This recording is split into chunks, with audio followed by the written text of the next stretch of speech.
आइए आज मैथमेटिक्स के प्रीवियस ईयर के क्वेश्चन को देखते हैं जो रेलवे एग्ज़ाम में पूछा गया है।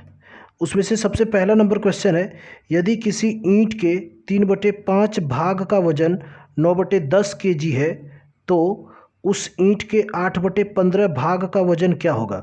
सवाल देखिए बहुत हल्का है, आप इसको दो मेथड से बना सकते हैं। सबसे पहला मेथड है जो नॉर्मल मेथड है, 3/5 भाग बोल रहा है का वजन कितना है 9/10 है, तो 8/15 भाग का वजन कितना होगा ये हमको पूछा जा रहा है। तो 9/10 और जब ये बटे में आएगा तो उलट जाएगा 5/3 और ये कितना होगा 8/15। तो 3 तिया 9, 5 तिया 15, 2 चौके 8, 2 पंचे 10, 3 3 कट गया, 4/5 उसका आंसर होगा। पहला तो ये है। आइए सेकेंड मेथड देखते हैं। 3/5 है और यहाँ 8/15 है। आप एक बात जानते हैं कि एक ही ईंट है, इसमें किसी एक ईंट का ही बारे में बात कर रहा है, तो दोनों ईंट का जो भाग होगा कभी अंतर होगा नहीं ना, दोनों तो बराबर होगा। तो बेस को हम समान कर देते हैं, तो ये भी हो गया। अब 3 तिया 9 और 5 तिया 15 हो गया और ये भी 8/15 हो गया। अब ये देखिए दोनों का बेस समान हो गया है, वो ऊपर वाले का निकाल देना है। 9 भाग का वजन कितना हो गया 9/10। ये जो 3/5 है इसमें 9 मान लेते हैं, तो 9 भाग का वजन कितना है 9/10 है। तो 1 भाग का वजन कितना हो जाएगा, 9 से 9 कट जाएगा तो 1/10 होगा। और 8 भाग का वजन पूछा गया है तो 8 को इससे मल्टीप्लाई कर देंगे, 2 चौके 8, 2 पंचे 10, 4/5 इसका आंसर हो जाएगा।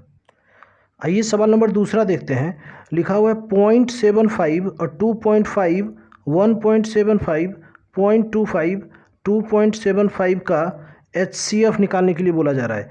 ये 2018 के ग्रुप डी में पूछा हुआ क्वेश्चन है। आइए इसको सॉल्व करते हैं।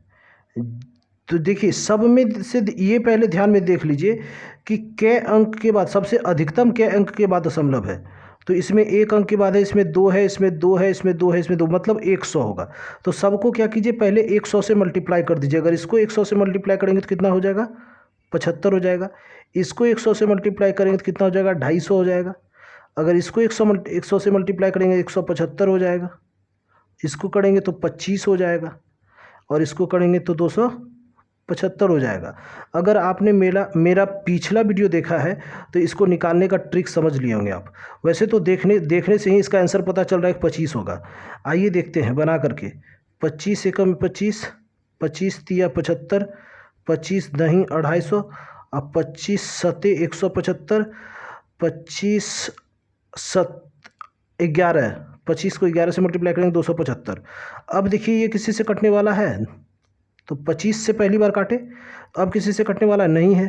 तो इसका मतलब मेरा ये हो गया कि इसका अगर ये चीज़ का HCF 25 हो गया, बट हम क्या किए थे पहली बार 100 से मल्टीप्लाई किए थे, तो यहाँ पर 100 से भाग दे देंगे। 100 से अगर भाग दे देंगे तो इसका मेरा आंसर क्या होगा 0.25 निकल गया। आइए सवाल नंबर तीसरा देखते हैं। यदि एक वृत्त का व्यास AD और चाप AB है, यदि AD 34 सेंटीमीटर और AB 30 सेंटीमीटर है तो वृत्त के केंद्र से AB की दूरी कितनी होगी, ये पूछा गया है। यहाँ AD है, ये क्या है AD है। अब देखिए कि इस सवाल को बनाने से पहले फिगर आउट कर लीजिए कि सबसे पहले जो हमारे दिमाग में रहे, ये फिगर है वृत्त।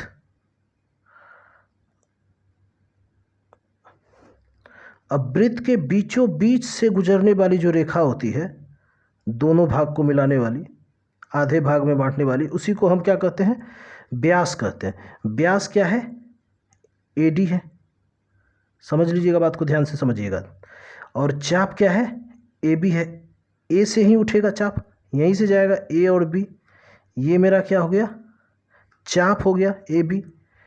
और क्या बोला जा रहा है AD की दूरी कितनी है, AD की दूरी 34 सेंटीमीटर। ये जो यहाँ से दूरी है इसका, ये 34 सेंटीमीटर है और इसको 0 मान लीजिए, ओ मान लीजिए, इसको ओ बिंदु। अब क्या कह रहा है, ए बी 30 सेंटीमीटर है। ये जो ए बी की दूरी है ये यहाँ से यहाँ तक 30 सेंटीमीटर है, ठीक है, यहाँ से यहाँ तक। अब क्या पूछ रहा है, वृत्त के केंद्र से ए बी की दूरी कितनी होगी। अच्छा, ये दूरी पूछा गया है, तो इसके लिए सबसे पहले देखिए इसको मिला लेते हैं। ये यहाँ से यहाँ मिल गया। अब इस पर से इस पे जो लंब डलाएगा इसी की लंबाई को पूछा गया है, तो ओ और इसको पी बिंदु मान लेते हैं, ठीक है। कोई कष्ट यहाँ तक समझने में नहीं। आइए अब इस सवाल को बनाने के कई तरीके हैं, लेकिन आपको इसका एक शॉर्टकट बताते हैं। देखिए, आप एक चीज़ को ध्यान रखिएगा, वृत्त के, अगर आपने वृत्त के चैप्टर को पढ़ा है तो उसमें आपको बताया गया होगा वृत्त के केंद्र से जीवा पर डाले गए लंब जीवा को 2 बराबर भागों में बांट देता है। तो ये भी बराबर और ये दोनों बराबर है, तो अगर ये दोनों बराबर है तो ये टोटल 30 है, तो ये भी 15 और ये भी 15 होगा। समझ सकते हैं, ये भी 15 और ये भी 15 होगा। अब आइए आगे देखते हैं। तो इसका जो पहला ट्रिक है बनाने का ही, बाय फार्मूला से केंद्र से जीवा की दूरी, ये है, इसका फॉर्मूला होता है √r² माइनस x/2 का होल स्क्वायर। अब आप कहिएगा भाई इसमें r क्या है, तो समझ लीजिए r को, व्यास का जो आधा होता है वो r होता है, मतलब त्रिज्या होती है। तो व्यास यहाँ से यहाँ मेरा है, इसका 34 है, इसका आधा होगा तो 34 का आधा 17 होगा, तो 17 सेंटीमीटर मेरा क्या है, त्रिज्या है। अब x क्या है इसमें भाई, तो x जीवा को कहा गया है, जीवा की लंबाई जो है वही उसी को x कहा गया है, तो जीवा की लंबाई 30 है। अब यहाँ पर इसको पुट कीजिए, जब इसको पुट कीजिएगा तो r स्क्वायर 17 का स्क्वायर लिखेंगे इसमें, माइनस 30/2 का होल स्क्वायर लिखेंगे, तो 17 289 होगा, माइनस 2 से 15 15 225 होगा, 2 से 30 को भाग दिए तो 15, अब 15 का होल स्क्वायर 225, तो जब इसको घटाएंगे तो अंदर क्या लिखाएगा 64, तो इसका आंसर क्या हो जाएगा 8 सेंटीमीटर हो जाएगा। समझ गए बात को, बाय फार्मूला। अगर वैसे समझने की कोशिश कीजिएगा तो देखिए, ये मेरा 17 हो गया, ये सेकंड मेथड है, ये 17 हो गया और ये 15 है, और ये क्या है, लंब डाला हुआ है। अगर लंब है 2 भाग में इसको बांट रहा है तो ये 90 डिग्री, तो पाइथागोरस परिमेय से आप इसको निकाल सकते हैं। 17 17 289, 15 15 225, जब घटेगा तो √अंडर होकर के ये 8 निकल जाएगा। समझ गए, पाइथागोरस प्रमेय यहाँ पर डायरेक्ट लगा दीजिए, ये फॉर्मूला लगाने की कोई आवश्यकता ही नहीं था, आप डायरेक्ट जानते अगर इस बात को तो, कि केंद्र से जीवा पर डाला गया लंब जीवा को 2 बराबर भागों में बांटती है। अगर आप इस बात को जानते तो इसको 15 15 करते, इसको 17 करते, 15 का स्क्वायर 17 का स्क्वायर, 17 का स्क्वायर में 15 का स्क्वायर घटा देते, क्यों, क्योंकि ये कर्ण है और ये लंब है और ये आधार है और हमको लंब पूछा गया है, यहाँ से निकल जाता। और दूसरा जो विधि है, दूसरा विधि निकलने के लिए आइए फिगर को बाहर करते हैं। फिगर को बाहर अगर करेंगे तो ये फिगर बाहर होगा और ये दोनों भाग बराबर है, क्यों, ये दोनों त्रिज्या है, ये उसका बेस है। तो जब ये त्रिज्या है तो इसको ए मान लेते हैं, इसको बी मान लेते हैं, मतलब ये कौन सा त्रिभुज हो गया, समद्विबाहु त्रिभुज हो गया ये। और समद्विबाहु त्रिभुज का जो ऊंचाई निकालते हैं उसका फॉर्मूला क्या है, √4a² माइनस b²/2। और इस पे अगर आप इसको पुट करते हैं तो ये सवाल बन जाएगा, a बराबर क्या रखिएगा यहाँ पर 17 और b बराबर क्या रखिएगा यहाँ पर, तो b बराबर रखिएगा आप 30। बना करके देख लीजिएगा, आंसर आ जाएगा। तो 3 मेथड है इसके बनाने के। आइए चौथा नंबर सवाल देखते हैं। चौथा नंबर सवाल कह रहा है -30 भागा, ये कौन सी ब्रैकेट है, छोटी ब्रैकेट, 96 - 4 का स्क्वायर गुना 8 है, भागा 16, फिर छोटी ब्रैकेट बंद हो गया, गुना 7 - 2 को हल करें। तो इसको हल करना बड़ा आसान है, सवाल बहुत हल्का है, बट यही सब सवाल पूछा जाता है ग्रुप डी, एनटीपीसी, रेलवे के किसी भी एग्जाम में यही पूछा जाता है। एसएससी तक के एमटीएस या फिर आपको जीडी या फिर आप ले लीजिए एलडीसी, उस सब में ये क्वेश्चन एक रहता ही है, एक क्वेश्चन ये रहेगा ही रहेगा। देखिए ये सब क्वेश्चन इसलिए डाला जाता है क्योंकि आपको आपके वो समय कितने समय में आप बनाते हैं वो देखता है वहाँ पर, ये नहीं देखता है कि आपको भारी से भारी सवाल दे दे बनाने, ऐसा कहीं नहीं है। आपको कोई भी एग्जाम में भारी से भारी सवाल नहीं पूछता है, आपको सिर्फ वो टाइम मैनेजमेंट देखता है। तो इसको बनाने के लिए अगर चाहिएगा तो बिना बनाए कलम छुए आप बना सकते हैं। देखिए कैसे बनेगा, 4 चौक 16, 16 छाके 96, 16 छाक 96, 8/16 हो जाएगा, 8 दूना 16, 2 तिया 6, 3 हो गया, इसके अंदर का सॉल्यूशन 3 हो गया। अब उसके सब जानते हैं कि सबसे पहले भाग की क्रिया होती है, गुना नहीं होगा। तो 3 से -30 को भाग देंगे तो कितना हो जाएगा, -10। अब -10 को 7 से मल्टीप्लाई करेंगे तो कितना हो जाएगा, -70। अब -70 में -2 को जोड़, मतलब क्या करेंगे, -70 और -2, तो माइनस माइनस प्लस, तो -72 इसका आंसर होगा। तो आइए करने से पहले कुछ चीज़ को समझ लें। सबसे पहले इस सवाल में देखा जाता है अगर बार हो तो बार की क्रिया पहले, उसके बाद किसकी होती है, उसके बाद छोटी ब्रैकेट की, उसके बाद मंझली ब्रैकेट की, ये मंझली ब्रैकेट, उसके बाद बड़ी ब्रैकेट की, उसके बाद क्या होता है, उसके बाद का, या कहीं कहीं ऑफ लिखा रहता है का, फिर भाग, फिर गुना, फिर जोड़, तब फिर घटाओ। ये चीज़ आपको ध्यान में रखना बहुत ज़रूरी है। ये मन में रखिए और सवाल बना दीजिए, आपका सवाल बन जाएगा। आइए इसको सॉल्व करते हैं। -30 भागा 96 है, क्या करेंगे, 4 चौक 16 हो जाएगा, अब गुना 8 भागा, ये भागा है सॉरी, भागा 16 हो जाएगा यहाँ पर, अब गुना 7 -2 है। अब आगे क्या करेंगे इसको, -30 भागा, देखिए यहाँ पर, अब ब्रैकेट को हटा देंगे। ब्रैकेट को हटा करके, हटाने से पहले क्या करेंगे, 96/16, 8/16 गुना 7 -2। अब देखिए 16 छाके 96, 8 दूना 16, 2 तिया 6, कट गया, 3 आया। अब क्या करेंगे, -30 और भागा 3 गुना 7 -2। क्या आप यहाँ गुना कर सकते हैं, नहीं, हमारा नियम क्या कहता है, पहले भाग। अब क्या करेंगे, -30 में 3 से भाग देंगे तो -10 गुना 7 -2। आप घटा सकते हैं, नहीं घटा सकते, गुना करना पड़ेगा, -10 गुना 7 -70, अब -2 बराबर कितना हो जाएगा, -72 इसका आंसर होगा। माइनस माइनस प्लस होता है तो जोड़ना पड़ेगा, सबसे बड़े में जो हो वही लगाया जाता है, तो दोनों में माइनस है, माइनस लगा दीजिए, आंसर हो गया। आइए 5वां नंबर सवाल देखते हैं।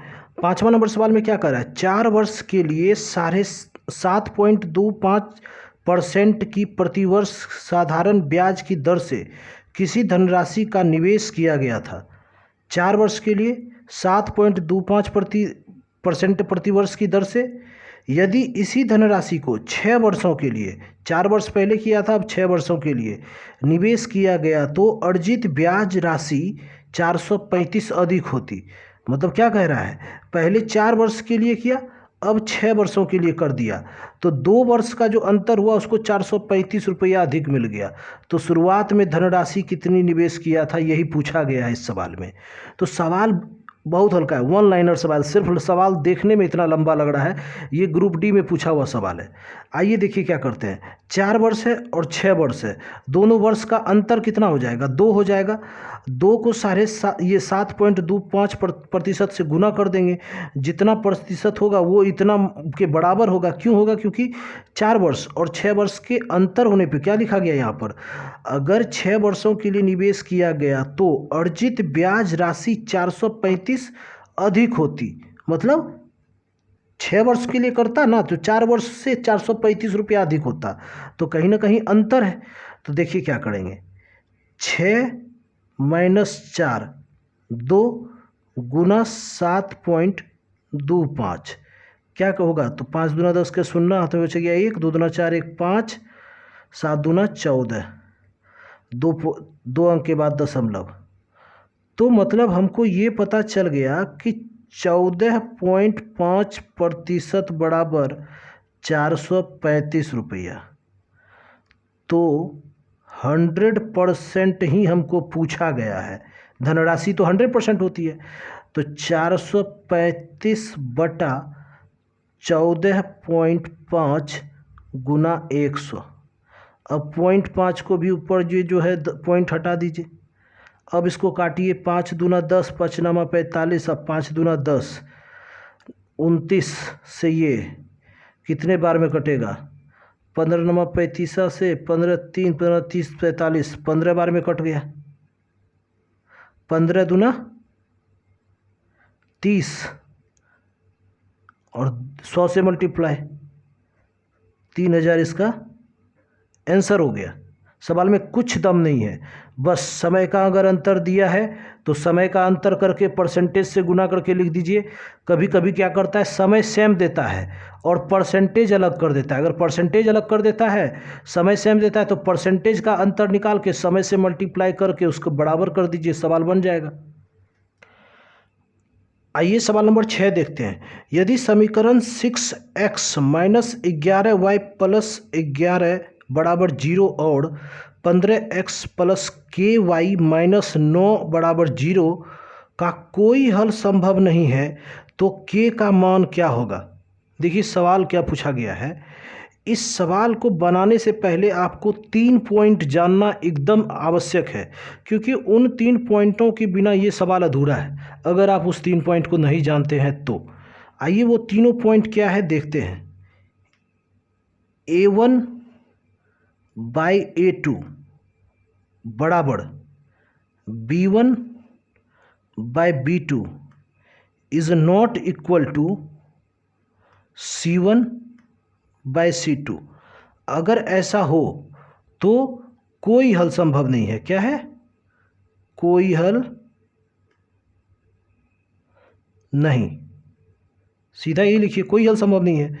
और अगर यहाँ पर दूसरा पॉइंट है A1 by A2 is not equal to B1 by B2, अगर ऐसा रहे तो एक हल है। कितना है? एक हल संभव है।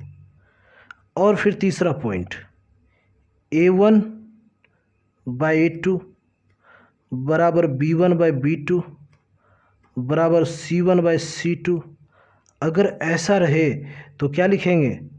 अनेक हल संभव है। अनेक हल संभव है। समझ गए बात को? ये 3 पॉइंट अगर आपको याद रहता है तो इस टाइप का कोई भी सवाल आपसे छूटेगा नहीं। तो आइए उस सवाल को देखते हैं। ये सवाल में क्या कहा गया है? कोई हल संभव नहीं, तो कोई हल संभव नहीं वाला मेथड लगा देंगे। तो कोई हल संभव में A1 क्या होगा? A1 इसका देखिए, ये A है, ये B है, ये C है, और ये दूसरा समीकरण जो है उसका ये A है, ये B है, ये C है। तो A1 बराबर क्या लिखेंगे? A1 बराबर 6,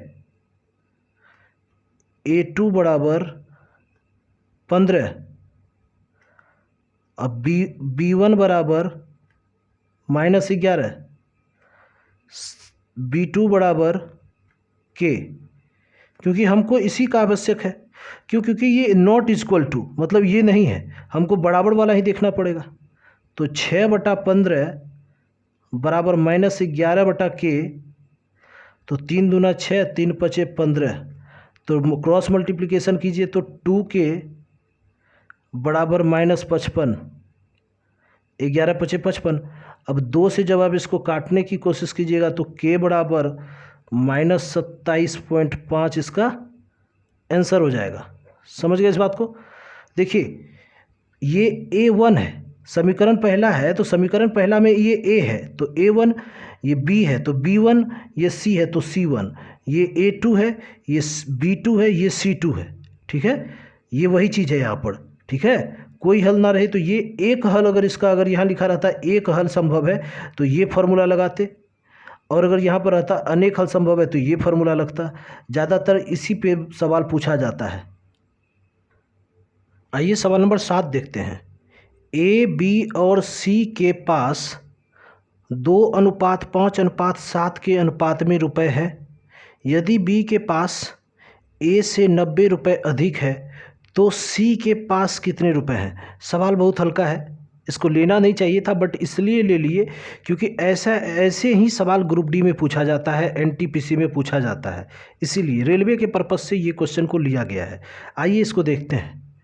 A अनुपात B अनुपात C है, 2:5:7 है। क्या बोला जा रहा है? बी के पास ए से 90 रुपये अधिक है, बी के पास ए से अधिक है, तो रेशियो में देखिए कितना अधिक है, रेशियो में 3 अधिक है, और 3 बराबर यहाँ कितना दिया हुआ है, 90 दिया हुआ है, तो 1 बराबर क्या हो जाएगा, 30 हो जाएगा। 1 बराबर 30 हो गया। अगर टोटल अमाउंट पूछ लेता तो 5 2 7 7 14, 14 तिया 42, 720 हो जाता। अगर सबका स्पेशली पूछता तो 30 दूना 60, 1 का, 5 तिया 15, 150 बी का, और पूछा किसका है, सी के पास कितना है, तो 7 का मल्टीप्लाई 30 से कर दीजिए, तो आंसर हमारा निकल जाएगा 7 गुना 30 बराबर 210। ये है अमाउंट सी के पास, यही मेरा इसका आंसर हो जाएगा। ये 8वां नंबर सवाल देखते हैं। 15 पुरुष और 6 महिलाएं या 9 पुरुष और 8 महिलाएं किसी कार्य को 25 दिनों में पूरा करते हैं। यदि उसी कार्य को 15 दिन में पूरा करना हो तो 19 पुरुष के साथ कितनी महिलाओं की आवश्यकता होगी। ये सवाल वही पूछ रहे थे कि सवाल है बहुत हल्का, बस थोड़ा दिमाग लगाना पड़ेगा आपको। 15 पुरुष के साथ कितनी महिला है, 6 महिला है। इधर कितना है, 9 पुरुष के साथ 8 महिला है। दोनों 25 दिन में ही काम करता है, तो समय को तो हमको लेना नहीं है। तो 15 मैन प्लस 6 वुमेन, महिला हो गया। ये कितने दिन में, देखिए आपको 25 दिन लेके दिखाते हैं। अगर समान दिन दिया हो ना तो समय को मत लीजिएगा। और 9 मैन है प्लस 8 वुमेन है, कितने दिन में, 25 दिन में। अगर दिन दिया हो समान तो देखिए कि समान दिन कट जाता है, लेने की कोई ज़रूरत था नहीं, लेने का ज़रूरत था, बट आपको लगता, कुछ आदमी को कन्फ्यूजन हो जाता कि भाई समय को नहीं लिया गया। तो यहाँ क्या हो जाता, 15 मैन है, यहाँ 9 मैन है, तो इधर आकर के क्या होगा, घट जाएगा 15 मैन में 9 मैन, और 6 यहाँ पर है, यहाँ 8 है, ये 8 वुमेन में 6 वुमेन इधर आके घट जाएगा, तो कितना हो गया, 6 मैन 2 वुमेन इक्वल है। तो देखिए 2 तिया 6, तो क्या लिख सकते हैं यहाँ पर, M/W बराबर 1/3। एक आदमी 3 औरत के बराबर है, यहाँ से ये निकल गया। अब क्या करेंगे, इसको पुट करेंगे सवाल में। आइए देखते हैं सवाल में कैसे से पुट करते हैं। सवाल में पुट करने से पहले हमें क्या देखना पड़ेगा, 15 मैन है तो 15 को 1 से मल्टीप्लाई कर देंगे, 15 गुना 1। 6 वुमेन है तो 6 वुमेन 3 के रेशियो से, प्लस 6 गुना 3, कितने दिन में, 25 दिन में। अगर इधर जगह होता तो आगे लिखते, इसको नीचे लिखते हैं बटा में, यही समय होता है। अब यहाँ क्या लिखेंगे, दूसरा जो है 19 पुरुष है, 19 गुना 1 प्लस, अब यहाँ पर पूछा जा रहा है महिला कितनी होगी, तो 3 महिला के दर से काम करेगी, तो 3 गुना x, और कितने दिन में पूरा करना है, 15 दिन में, 15 नीचे। अब इसको काट देंगे, 5 है 25, 5 तिया 15, यहाँ 15 के 15 हो जाएगा, प्लस 6 तिया 18 हो जाएगा, यहाँ हो गया, इंटू 5 बटे में क्या होगा, 19 प्लस 3x इंटू 3। अब देखिए इसको क्या करना होगा, आपको मल्टीप्लाई करना पड़ेगा। आइए यहाँ देखते हैं, 15 दूना 30 और 3 33, 33 गुना 5 बराबर 19 प्लस 3x इंटू 3। अब 3 से ये गया 11, 11 पचे 55 बराबर 19 प्लस 3x। अब देखिए इसमें 19 घटेगा तो कितना होगा, 36 होगा, 36 बराबर 3x, 3 से ये कट गया 12, तो आंसर हो गया x बराबर 12, मतलब 12 महिला की इसमें आवश्यकता है। आइए सवाल नंबर 9 देखते हैं। किसी फर्म में पुरुष कर्मचारी का औसत आय 5200 और महिलाओं का औसत आय 4200 है। सभी कर्मचारी का औसत 5000 है। उस फर्म में पुरुष कर्मचारी का प्रतिशत कितना है? तो देखिए यहाँ औसत आय होगा, तो देखिए कि इसको बनाने के दो मेथड हैं। एक तो आप अनुपात, समानुपात या मिश्रण वाला मेथड इसमें लगा सकते हैं, और दूसरा है इसमें मैन और वुमेन मान के बना लीजिए।